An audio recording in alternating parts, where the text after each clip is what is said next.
আপনি ঝুল, ওট, মহড়া এবং ছাতির চওড়া এবং কোমরের চওড়া নিয়ে বেশি স্টাইলে ড্রয়িং করলাম। এবার এই গলার ডিজাইন করার জন্য আমাদের পুটের চওড়া 4 ইঞ্চি নিতে হবে, ঝুল নিতে হবে 8 ইঞ্চি, এই সাইডে ঝুল নিতে হবে 6.5, নিচের চওড়া 4.5 ইঞ্চি, মাঝ বরাবর পয়েন্ট করে নিয়ে এদিকে লম্বাটা নিয়ে নেবো আমি 3 ইঞ্চি দিয়ে এবার নেক ডিজাইনটি এইভাবে করে নেবো।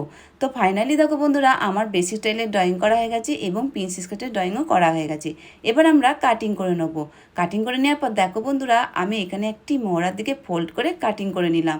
যেহেতু যখন আমি প্রিন্সেস কাটের ড্রয়িং করার কাটিং করার পর আমি সেলাই করব, তখন ছোটো বড়ো হবে না। নেক ডিজাইনটাও কাটিং করে নিলাম। কাটিং করার পর দেখো নেক ডিজাইনটি এরকম স্টাইলের হয়েছে। এখানে আরও 1 ইঞ্চি ডাউন করে আমার শেপ দিতে হবে, যেহেতু এখানে যেন ভালোভাবে শেপ হয়ে বসে। তারপর আমি মেন ফেব্রিকে বসিয়ে সামনের পার্ট, পেছন পার্ট এবং কাটিং করে নেব। কাটিং করে নেওয়ার পর হাতার লম্বাটা যেহেতু আমি লম্বা করব, তাই ডিজাইনটি এইভাবে বসে নেব। ফাইনালি ব্লাউজটি দেখো আমি রেডি হয়ে গেছে বন্ধুরা। আমি